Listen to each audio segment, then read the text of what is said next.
Umusaza Lugumi noneho karaba yatangiye kuvugwa mu itandukana rya Ukeza Pamela ndetse na Mugisha Benjamin. Ibingibi bimaze iminsi ari ibintu bivugwa, twavuga ko Lugumi yaba ari umukobwa wa gatatu cyangwa umugore wa gatatu yaba avuzweho hano mu gihugu cy'u Rwanda, nyuma y'abandi bose twagiye twumva yaba uwitwa Mutesi Jolly, yaba uwitwa Ariyakuru. Ese koko Lugumi yaba amaze kuba yagera no mu rugo rwa Ukeza Pamela ndetse na Mugisha Benjamin agakoresha rura rufito rwe yamaze kuba yarunda arukomoye mu ntwaro ndetse no mu bundi bucuruzi ajya akora, akavuga ati ngiye kuba nasenya urugo rwa Mugisha Benjamin rurindi mure burundu nkoresheje amafaranga yanjye. Ibingibi byakomeje kugenda bivugwaho ni nyuma y'uko hari byagiye bigenda bitangazwa ndetse abantu bakagenda bavuga amagambo agiye atandukanye bavuga ko Ukeza Pamela yamaze kuba yatandukana na Mugisha Benjamin akajya kwiryohereza mu bihugu byo hanze kubera ko yaje kuba atumwana, ariko bari batarahamya cyangwa ngo baje kuba bagira umugabo bamushinza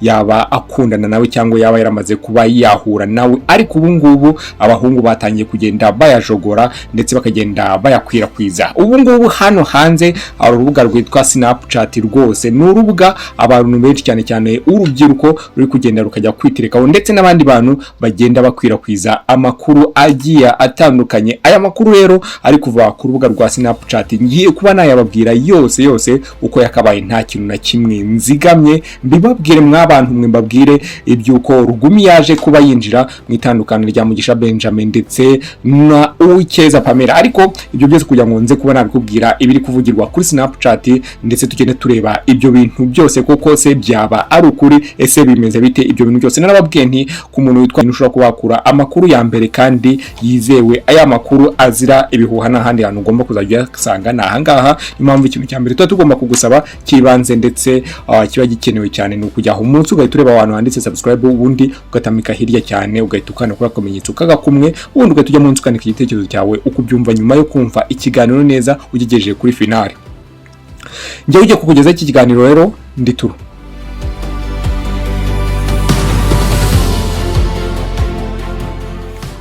Hari haciye iminsi bavuga isenyuka rya Ukeza Pamela urugo rwe na Mugisha Benjamin, ariko aba bose bajyaga bavuga amakuru, bajyaga basa nkaho bavuga ko Ukeza Pamela ashobora kuba yarasize umwana akigira kwiryohereza n'abandi bagore, ariko Ukeza Pamela nta mugabo bigize bashobora kuba bamushinza bavuge ngo uyu mugabo niwe dukeka ko ashobora kuba ari kumwe nawe. Ibyo byose n'abandi bagendaga bagenekereza, bagendaga bavuga ko uyu Ukeza Pamela ashobora kuba yarageze atagakurikira undi muntu rwose ngo nawe ngagira cyangwa aze kuba yagenda amuriraho. Abandi bagahindukira bati reka ahubwo ni Ukeza Pamela uri kuribwaho n'uyu mukobwa ndetse n'abandi bagore bagiye bajyana nawe kuba baryoshya mu birori bigiye bitandukanye. Tugenda tubona ibindi bimenyetso bigiye bitandukanye aho Ukeza Pamela n'undi yazaga kuba asiba poste, ariko akantu turi bugende dutindaho muri iki kiganiro cy'uyu munsi ni akantu ko kuvuga ngo Ukeza Pamela nta mugabo yigize ashinzwa habe n'umwe, usibye mu munsi navuga ko hamaze ubu ngubu hashize umunsi n'amasaha agera muri 12. Iyi nkuru ivuze ko uwitwa Lugumi yamaze kuba yakwinjira mu isenyuka ry'urugo rwa Mugisha Benjamin ndetse na Ukeza Pamela. Ese koko uwitwa Lugumi yaba yamaze kuba yasesera muri uru rugo? Kuko ntabwo navuga ko yamaze kuba yarwinjiramo kubera ko nta mugo yigize yaka karibu, navuga nti nukuruseseramo. Rero reka turebe neza uburyo Lugumi yaje kuba asesera muri uru rugo rwo kwa Debeni. Ese bimeze bite? Abahungu ndetse n'abana b'abakobwa hano ku rubuga rwa Snapchat nyuma yaho witwa Kamarade aje kuba yagira atya agatangaza inkuru avuga ko Ukeza Pamela ndetse na Mugisha Benjamin baje kuba batandukana. Harimo abantu benshi cyane bagiye bavuga bati nyamara koko twari twarabibonye dore ngibi aho bizingiye byose, dore noneho twageze kurya tujya kwa nuza kwa Mugisha Benjamin mu rugo rwe tugiye gushaka inkuru. Tumaze kubona inkuru, tumaze kuyitara, ariko turavuga tutereka dutare n'izindi tutari twiteze, niko kugira batya batara inkuru yitandukana rya Mugisha Benjamin ndetse na Ukeza Pamela, bigendeye kukuba Ukeza Pamela ataragaragaye muri ibi birori byo kwa Mugisha Benjamin byari byakiriwemo uwitwa Ashton Hall ndetse hakazamo Ashton Small, ubwo ni Kagarara ndetse na Ashton India, bari baje kuba basura uru rugo. ibyo bintu byose rero inkuru zaratawe, ndetse nyuma yaho bakajya bazandika bakazica ruhinga, ariko witwa kamarade yaricaye aravuga ati ubundi aha hantu bimeze bite nze kuba navumburamo inkuru.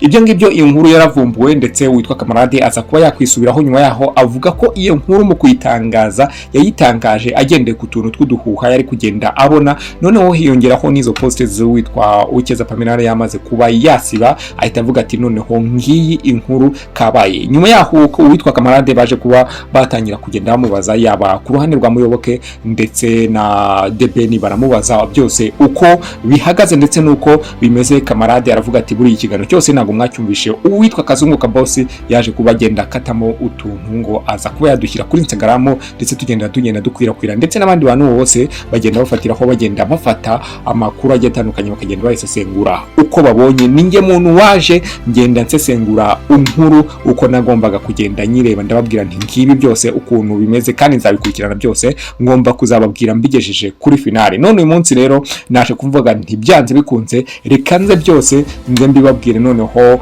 ya nkuru mwajyaga muca ku ruhande mugenda muvuga hirya no hino mugira mute, ibyo bintu byose nze tugire dute tugende tubirangiza, tugire duce icyo bita amazimwe, duce icyo bita ibihuha, ibintu byose tuze kuba twagira dute tuze kubugenda tubishyira ku murongo. Nakubwiye ko byanze bikunze ngewe mba ngomba gukurikira inkuru nkayigeza kuri finale uko inkuru yakagombye kuba igize ite imeze.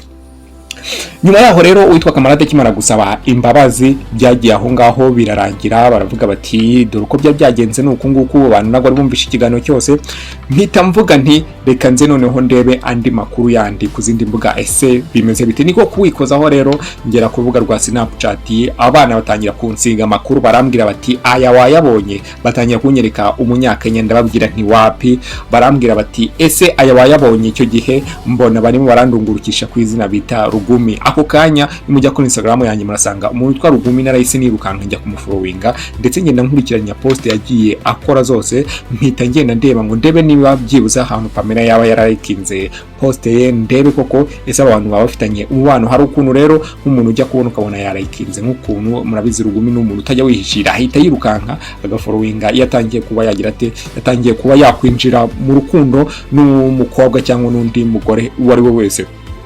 Ibyo ngibyo nahise njya kubisacinga, ndetse ngenda ndeba mvuyeho kwa Lugumi mpita nirukanka nanone njya kuri post za Pamela, ntangira kugenda scrolling agenda ndebe ko hari ahantu witwa Lugumi yaba yaratanze igitekerezo cyangwa yaba yarageze atya ngo aze kuba yararikinga. Mpita mvaho nirukanka cyane, ndagenda njya kuri ama followers bawe Ukeza Pamela ngo ndebe ko yaba followinga Lugumi. Mpita mvaho nirukanka naho, mpita mvuga nti reka nze nyanyagire nirukanka njye kureba na hari ahandi. Rero mpita ngenda ndascrolling ngenda manura kuri Snapchat, mpita ndeba, mpita ngwa kuri post z'abantu bagiye batanga ibitekerezo bigiye bitandukanye ku muntu witwa Ukeza Pamela ndetse na Mugisha Benjamin, bavuga ku isenyuka rye ry'urugo, ese ngo byaje bigenda bite. Abantu bagenda batanga ibitekerezo bigiye bitandukanye, ariko ngenda ndeba ibitekerezo byose, noneho nza kugwa ku gitekerezo kigira giti Ukeza Pamela ubu ngubu witwa Lugumi abiri inyuma.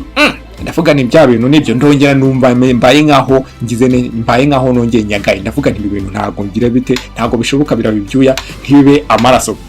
Ndavuga ni mu bintu byose nagiye ntangaza koko iki ngiki neza kiraje kiramfashe kise kinsinda, koko bigaragaye ko Mugisha Benjamin yaje kuba atandukana na Pamela, nyamara ngene namaze kubona ngenda negeranya ibimenyetso bigiye bitandukanye, nsanga abantu bataramaze kuba bagira bataramaze kuba batandukana ku kigero cya 80%. Mpita mvuga ni ibintu nago ngomba kubyemera, ngombe cake amakuru neza yimbitse. Ndavuga nti byanze bikunze amakuru ninza kuba nayamenya uyu munsi ndaza kuba nyageza ku Banyarwanda ndetse n'abandi bose bamaze kuba bakanda subscribe ku Ihozo TV, ndetse n'abantu bari buze kuba bayikanda nyuma yo kumva iki kiganiro. Mpita mvuga nti byanze bikunze reka nze ndebe niba ngombwa ndahamagara n'umuntu witwa Beni ambwire koko ese koko iyi nkuru n'ukuri, kuko buranye nshaka gutanga inkuru zifite ibimenyetso kandi bigiza bite bifatika.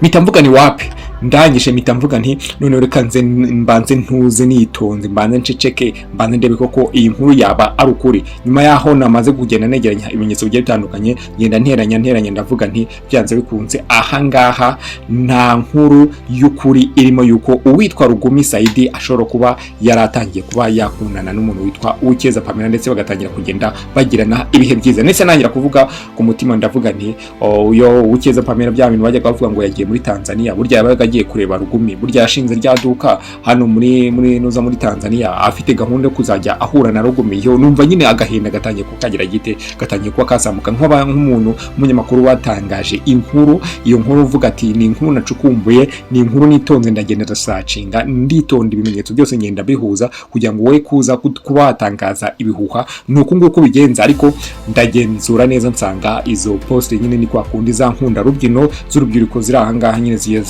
zijya kuno zigatangaza amakuru, ugasanga umuntu nyine ashyizeho inkuru ariko abantu bagenda batanga ibitekerezo bigiye bitandukanye bakavuga bati dore uko tubibona, dore ngibi amakuru yanjye naya. Mpita mvuga ni ahwe noneho inkuru umwanya wanjye nafashe nkora ubushakashatsi bugiye bitandukanye ntago upfuye ubusa. ndabona koko aba bantu bombi bakiri kumwe, ibimenyetso byanjye biracyahari, biracyagaragaza ko ku kigero cya 80% aba bantu bakiri kumwe. Uwikeza Pamela ndetse na Mugisha Benjamin baracyari kumwe. Imana cyabatije ubuzima rwose kandi ikomeze kugenda ibubakira rwose. Ibihuha biri kugenda bibavugwaho, Imana ikomeze kugenda ibitsindira kure ndetse ikomeze kugenda ibashoboza, ndetse n'urugo rwabo komeze kugenda rwose rukomera, ndetse n'inshuti zabo zikomeze kugenda zibasengera. Kuko burya hari igihe abantu bavuga bati ngo nta nduri ivugira ubusa, ugasanga batangiye kugenda batega abantu iminsi, ariko murabizi nyine wajye baca n'umugani mu Kinyarwanda ngo buriya akanwa kararema. Niyo mpamvu buriya abantu bahagurukije umunwa gusenya urugo ntago ari ibintu mw'abantu mwe, ntago ari ibintu byoroshye, ntago ari ibintu by'u Rwanda. kuba wabona warakoze ubukwe bumeze nk'ubwo Mugisha Benjamin yakoze, rumwe mu bantu bakoze ubukwe rwose bukomeye bwiza cyane, ubonaga ko burimo ibintu byo bitandukanye. Kubona bagira burya ukabona rurasenyutse burya ntago ari ibintu byiza cyane. Niyo mpamvu ibintu nk'ibi ngibi byatanye kugenda bivugwa bigenda binurwanurwa mugomba kuba mwagira mutya mugasenga mukavuga muti Mana iyo mwuka mubi wo gutandukana bari kugenda batuvugaho rwose ntugende mu izina rya Yesu, we kugira ate we kuba watwomaho mu izina rya Yesu rwose. Ugasanga ni ibintu uburyo bari kugenda basengera urugo rwabo. Ariko iyo nkuru yo kuvuga ko uwitwa Saidi Lugumi yamaze kuba yasesera mu rugo rwa Uwikeza Pamela ndetse na Mugisha Benjamin, iyo nkuru rwose ntayihari. Umuntu twumvishije Lugumi ndetse n'ibimenyetso bigenda bigaragaza ko Lugumi yamaze kuba yagera mu rugo rw'umuntu cyangwa mu mutima w'umuntu. Murayizi nyine n'uburyo agenda akarayikinga post z'umuntu akamufollowinga. Ubu ari ku Lugumi ku bantu barenga miliyoni bukurikira ku rubuga rwa Instagram.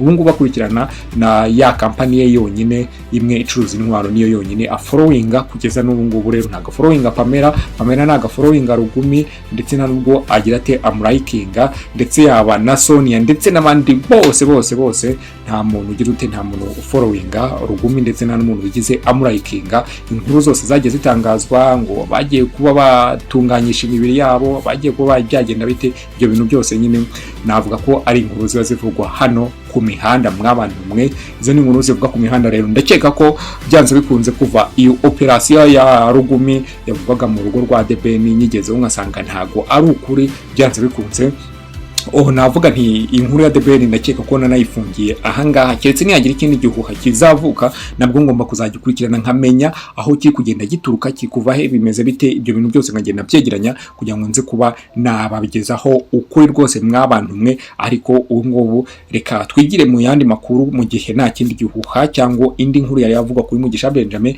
utuze kuba tugenda twigarukaho. Hari andi makuru hano kuri no mihanda tugomba kugenda tubagezaho agiye atandukanye.